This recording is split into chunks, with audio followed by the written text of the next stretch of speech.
I will do both the arguments at the same time for ease of the facts. Your Honor, on Tuesday, November 8th, 2011, the Ayer Police Department responded to numerous past breaking and enterings into motor vehicles. On that particular evening, the Ayer Police received 20 phone calls for victims of numerous B&Es into their motor vehicle. Again, Your Honor, on November 9th, 2011, the Ayer Police Department responded again to numerous B&Es in the same area, into some of the same motor vehicles and others. There were 5 victims of B&Es on that evening. Several dollars of change were taken, as well as GPSs. Due to the large amount of B&Es in this particular area and throughout Ayer, the Detective Bureau was assigned. On November 10th, 2011, in an attempt to solve the crime, the Ayer Police Department did a quote bait car. Essentially, Judge got a motor vehicle. They got a Ford Taurus, placed it in the area that the car brakes were being done. They wired that bait car with cameras and checked the camera for equipment on November 10th to ensure that it was working. On November 11th, 2011, the officers of the Ayer PD again received multiple calls of B&Es into motor vehicles in that area. Also, in addition, on November 11th, not only did they receive B&Es into vehicles, but they also responded to a B&E into a house where a rock was thrown into a window and one of the residents' pocketbook was missing.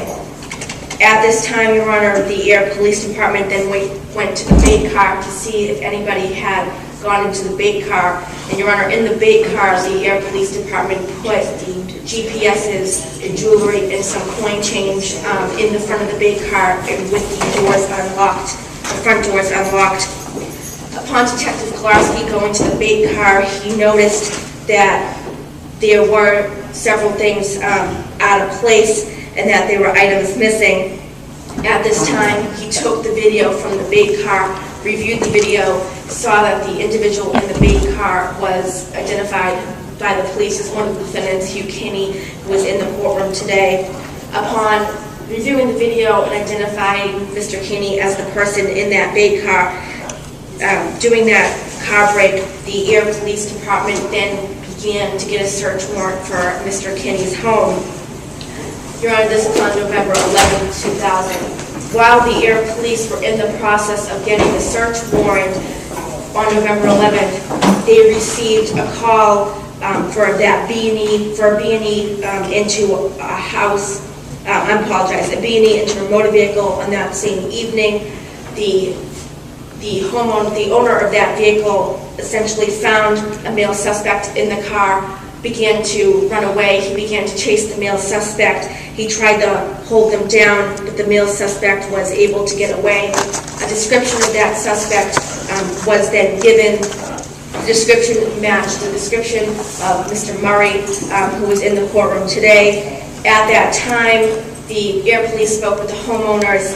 He was unable to identify Mr. Murray in a photo array. However, Ayer Police again later responded to that area, began to search for Mr. Murray. Mr. Murray was found and taken into custody. A show of ID was then conducted with that man, and he identified Mr. Murray, quote, 100% sure that that was Mr. Murray that he found in the motor vehicle. Your Honor, going back to Mr. Kinney, the Ayer Police then get the search warrant that same evening. They go to Mr. Kinney's house, Mr. Kinney's home, and execute that search warrant. During that search warrant execution, Mr. Kinney was present. Mr. Kinney stated to the police that he wanted to speak after being read Miranda warnings, that he wanted to speak to the Ayer detectives. Upon speaking to the Ayer detectives, he told the police that he really messed up. He had slipped, he had started doing dope again. He stated that he indeed was the individual that was, quote, car hopping around Ayer, breaking into these motor vehicles. He stated that he did this along with the co-defendant, Mr. Tristan Murray, that they gathered iPods, GPSs, and loose change, and that a person that Mr. Murray known had they traded those items for, quote, dope. Your Honor, Mr. Keeney told the officers that he would assist them, that he would tell them where the pocketbook that was taken from the Ayer resident's home, that he would take them as well. He admitted that the defendant, Mr. Murray, is the one that smashed the window of that home and took the pocketbook. Mr. Keeney also said that he was there during that incident. He then brought the Ayer Police Department to the place in Ayer where the pocketbook was. Mr. Keeney further told the Ayer Police Department that they had been doing essentially the breaks around Ayer, he and Mr. Murray, resulting in, Your Honor, these 39 counts that we have today. Your Honor, if you look at first Mr. Keeney's record, you will see that Mr. Keeney has several open cases out of the Lowell District Court, in one case out of the Ayer District Court. The open cases are assault and battery out of this court, he has a trespassing out of Lowell District Court, a use without authority, as well as distributions of Class B and Class D, as 2 counts of actually Class B, 1 of Class D, and multiple school zone counts, Judge. Your Honor, based on the facts of this case, the facts that there has been numerous rash of breaks in the Ayer community, it has disrupted the community a great deal. The fact that not only motor vehicles, Judge, but at one point breaking into someone's home, the nature of his open cases, Your Honor, as well, I would state, because I would suggest that he would be a danger to the community. The nature of open cases, Your Honor, are distributing drugs, both Class B, to wit Percocet, Your Honor, and marijuana in school zones in Lowell, as well as assault and battery out of this court as well. Your Honor, the Commonwealth would state and suggest that Mr. Keeney is a danger to the community. We ask that you revoke his bail, and we ask you, based on the nature of these charges, that you set $10,000 cash bail on the new case. In regards to Mr. Murray, Your Honor, Mr. Murray is implicated not only by a citizen of Ayer, essentially, I would state, catch him in the act, however, by Mr. Keeney himself stating that he did this with Mr. Murray. Mr. Murray is currently on a violation of probation out of the Leominster District Court when these acts were committed. He, besides that, does have a limited record, Judge, but I would submit to you that before Your Honor today are 4 complaints on Mr. Murray. One of those complaints carrying the same charges of 39 counts, and I would state that based on the nature of the crime, that $10,000 is appropriate for Mr. Murray as well. Are you moving to revoke their release, Mr. Keeney's release? Yes, Your Honor. Yesterday I filed a motion for revocation. Is that it? Yes. It's in the contract. Okay, who would like to go first? Okay. Mr. Keeney is 20 years old. He lives in Ayer here. He does rent a room in a boarding house, which he pays for by working with the landlord, doing property maintenance. He lives there with his girlfriend, the girlfriend's mother. This is important because the open assault and battery case pertains to the girlfriend, and I thoroughly doubt that that was going to go forward, and as he's still living with her. In regards to this, Your Honor, A.E. Lucci did tell you that he was cooperative with the police department. When they came to his house, he allowed them to search his bedroom. His girlfriend also allowed him to search her bedroom with the police, and nothing was found on his residence. He was cooperative with the police for every step of the way, and did assist in locating the woman's handbag. He tells me that he does not live with his father, but his father does live nearby in Chelmsford. His mother is terminally ill with cancer and tells me that she's currently living in New Hampshire. He does have this room available to him that he can go back to, and I don't believe that will be an issue with the people who are living there, since he was living there before this arrest. And also, when you heard Ms. Lucci talk about what transpired, in the very beginning when they went to Mr. Keeney into his apartment, he was cooperative, and I wonder how much further action he had in regards to these other charges in regards to those, because he was arrested immediately and and taken to the Ayer Police Department where he was held and questioned overnight. We're requesting some kind of bail. If Your Honor would see fit, we do understand that there is a motion to revoke his bail in the previous case. Okay.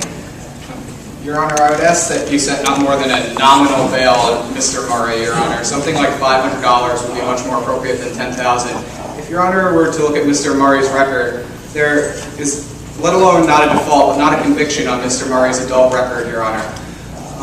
As Your Honor was listening to the facts, what you have here in this case, the ADA alluded to 4 complaints. One of those complaints is actually the alleged complaint involving the citizen of Ayer that was included in the massive docket 11-1546. Now, Your Honor, what you have there in that situation is that is the case with the identification issue. The Assistant District Attorney read the facts to you and said that that citizen looked at a photo array and did not identify Mr. Murray. They then conduct a show-up ID, and there's a serious identification issue there, Your Honor. You've also heard that in this alleged bait car, there's a videotape showing allegedly the co-defendant.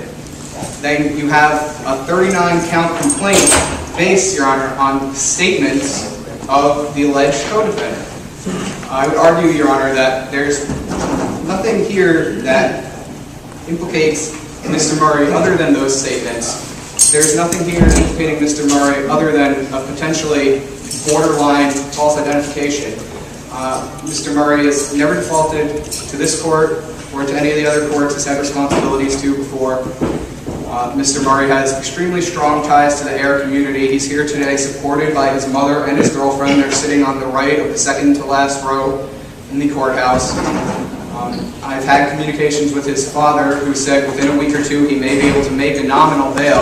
And I would ask Your Honor to set a nominal bail, no more than $500. And it would certainly assure Mr. Murray's return to court here to fight these charges, Your Honor, as there are significantly viable defenses for Mr. Murray to all of these charges here.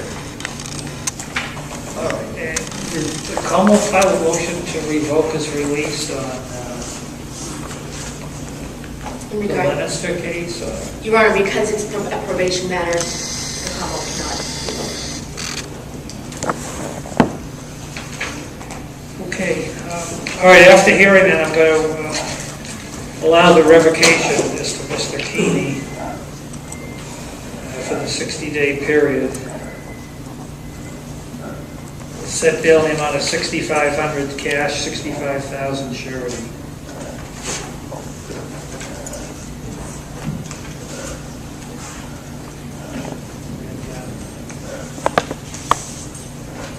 What day do you want this back? Do you want to keep these together? Then as for Mr.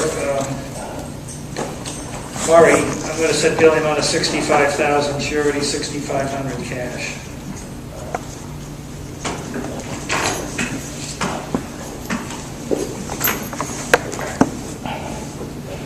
Your Honor, I believe we've agreed upon December 7th. That's perfect. All right.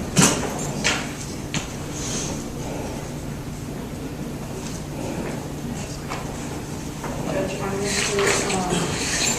Mr. Murray, setting bail on the former call. Your Honor, I would ask that Your Honor on the other docket set a nominal bail of possibly $100. Keeney, I think I put in $1,545. Yeah, that's the new case. Yeah, we'll do the same thing to Mr. Murray. Just put down. 1546. Okay, that's a long one. Yes. Okay. And I think we were going to address the issue of attorney's fees today also. All right, it'll be $150 each.